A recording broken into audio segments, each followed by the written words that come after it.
You're in your mid to late 20s, maybe mid to late 30s. You've done everything that everybody has told you to do, from going to school, making sure you're successful, getting that job. Maybe you're even wise enough to save up some money, maybe even buy investments and think about your future. And you're at that point where you should be getting married. You should be having a relationship. You should be maybe even having a child.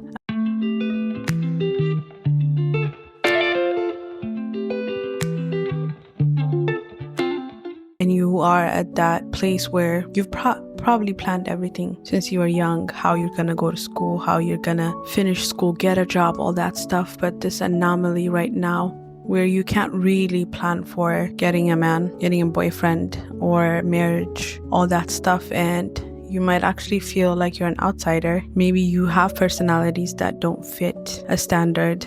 Maybe you're too loud. Maybe you're too outspoken. People in your circle have told you you are too intimidating, you are too much, and maybe you slowly start dimming down your lights so that you can attract the right person. You don't see it happening. It's not a drastic change. It starts very slow. You start talking softer. You start acting different so that you are able to get a man. And then you see around you and you don't see the right person, or the person who's even making an attempt to like you. You question yourself. You question if there's something wrong with you. You ask God, you pray about it. You ask him, what's wrong?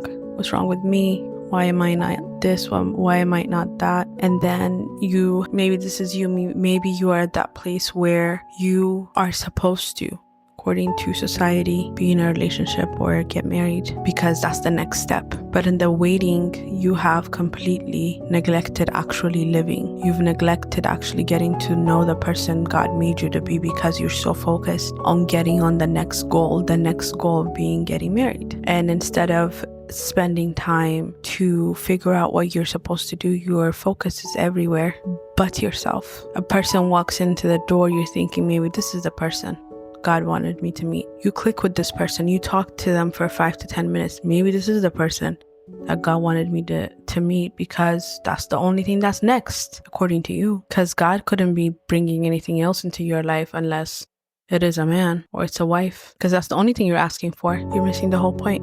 You're not paying attention. The season you're in is not meant to just pass. It's meant to be lived. Let me ask you this. Do you really know what you want? Or is the thoughts of the surrounding, the environment, what you grew up in, what you saw, what you consumed as a child in Hollywood, it has completely polluted your mind to a point where you don't even know if that's what you want? This is just the next step. That's what everybody does. That's what everybody in the church does. That's what everybody at work has. So it has to be the next step. Is that really what you desire? How would you even know? Between going to school for 4 to 6 years and then looking for a job, getting a job, and your weekends filled with so many activities, and then work again, and then you're tired, when would you even have the time to really focus on knowing what you want? Have you taken time off for yourself, by yourself? Do you date yourself? Not in the most artificial way that people are doing it these days, just to prove a point again to a man, to another person, that you can do it on your own. That's not what I'm talking about. Take yourself on a date to be okay with being by yourself. Not just, it's okay, by the way. Okay that you want a person. It's okay that you are in need of a companionship. That's how God made us. God made us exactly like that. He himself is a community. So for you to seek community, for you to seek a person, that's not a bad thing. You don't need to overcompensate that by being ultra independent. You don't need to do that. That's not the type of independence I'm talking about, but the emotional independence. The person you are before you're married is exactly who will be actually magnified when you're married. I promise you that. There's no difference. There's no magic that happens after you get married and you meet this new person who is different than what you thought. And no change comes from outside, it's from within. If you don't like what you see, guess what? That's who you're gonna be stuck with for the rest of your life. And now somebody else is stuck with that. Do you have hobbies? And I mean this in the most respectful way. I don't mean to insult your intelligence, but do you have hobbies that are outside of people that you can do by yourself? That is not even technological. Don't tell me TikTok or Instagram. I'm talking about, have you really searched for the creativity in your brain that God has created, that God has given you? Have you searched for the limits of that? Do you journal? Do you write stuff that come to your mind? Journaling is not just for writers. I'm sure you talk to God. I'm sure you do all these things that are supposedly spiritual, but do you even know yourself? Do you like your friends? And I mean this. And you're like, yeah, absolutely. I love my friends. But if somebody told you you actually resemble them, would that be a compliment or would that be an insult? I know I came for the jugular, but it's the honest question you need to ask yourself. Be radically honest, even if the honesty is something you do not want to hear. The one favor you can do for yourself is be honest with yourself, because don't impersonate somebody you're not and get into a relationship or have kids if that's exactly not who you are, who you want to be. When you imagine yourself, what kind of person are you? What kind of mother are you? What kind of partner are you? What kind of lifestyle do you like? Do you like living in a one house? Do you like nomadic lifestyle? Do you like traveling? Would you want to homeschool your kids? What kind of person are you? Because yeah, God-fearing man is not gonna cut it. God-fearing man is such an abused term, I would say. That's not enough. What if you don't like the same things? What if you don't like? There's so many God-fearing men. Well, that's questionable, but you know what I mean. There are God-fearing men, and then there are God-fearing women. Why aren't they all married? That's not enough of a criteria for someone to be with someone. If somebody asks you, what do you do in your free time? And you say nothing, you don't seem interesting. I'm sorry. And I'm telling you this as a big sister. Be radically honest with who you are.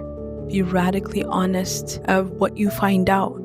How do you find out who you are if you're not even giving yourself alone time to hear your thoughts, to hear your ideas? And you know what? God helps in that process. When you are seeking God and asking God, the revealing, the honesty, some of the truth that you don't want to hear are not going to be that heavy. They're not going to be that heavy because God is going to help you through that honesty, through that revelation. What is a revelation if it's not meant to really change you from inside out? When's the last time you actually took care of yourself? And I don't mean a facial, a spa, or getting your makeup done, which is all good things, by the way. You should get your makeup done and look cute. I think that's awesome. I'm a big advocate for that, because sometimes our inside don't match our outside, but guess what?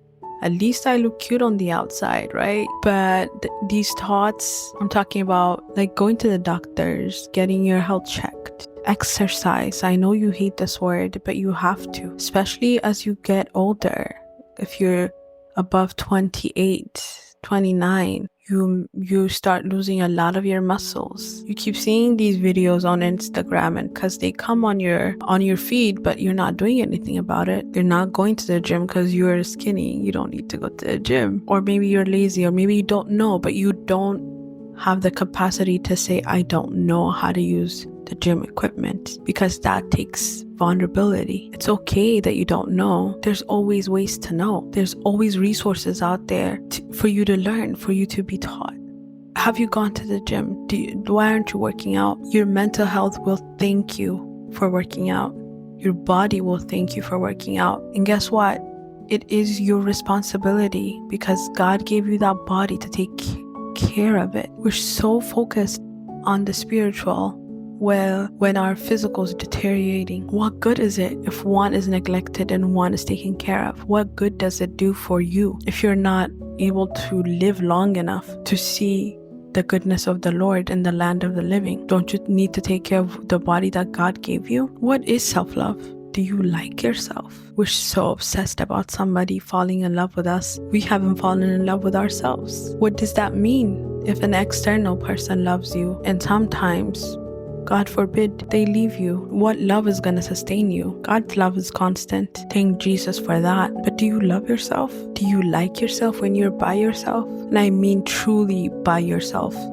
Do you like the person you see? And the things that you don't like, you don't have to love everything about yourself. I don't like the fact that I was overweight. I did not like the fact that I was not using the resources and the time God gave me. I was being disobedient. These things I didn't like about myself. When I examined myself, that's why I'm telling you to examine yourself, to be by yourself. The things you find out, you can change them by the grace of God and your ability and your willingness to do it. You can have the intentions, and then you have to change those intentions into actions by doing the things that you need to do. It doesn't need to be an all or nothing thing. No, you don't need to be on a diet and work out 7 times a week to start your journey. You can just walk for 30 minutes 3 times a week and do that consistently, and then increase the changes. It can be one thing. It doesn't need to be some massive change that you need to do. Are you able to be found? Honestly, and I mean this in the most respectful way, but like, if you are working 7 days a week and you work from home, and then you go to church on Sundays, and the most exercise you do, the most outside of house chore you do is actually going to the grocery store, that is possible to be found, even though that's not the goal. But if you really want a relationship, you have to do things. You can't just sit down. There's work involved. And let me be honest with you, staying married is hard. Being single is hard. You have to choose your heart. Both are hard. This bliss you see on Hollywood, I hate to break it to you, it's not there. And I'm not saying that relationships and marriage are not happy places. Singleness can be awesome as well. They're both hard times.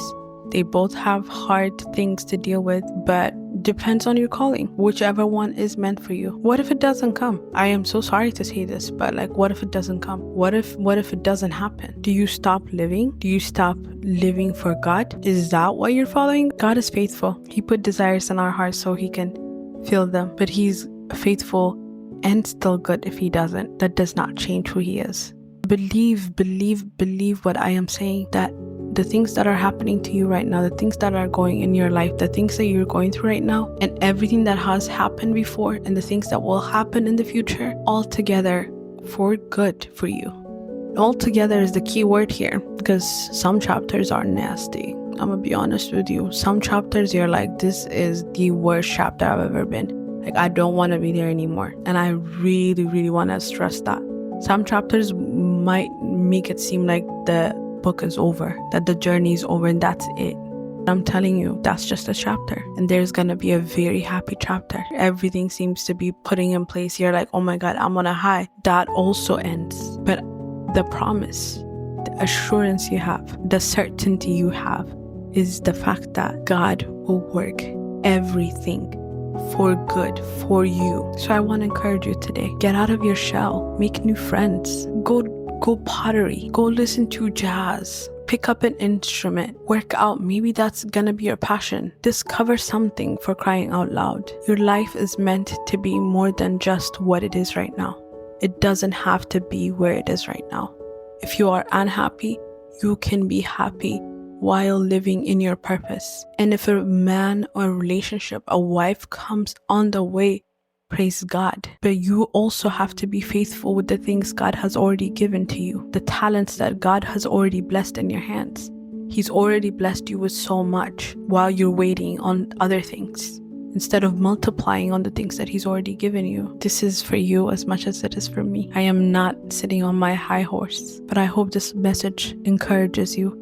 I hope this message blesses you. Please subscribe to my channel. Thank you for watching. Have a blessed, wonderful day.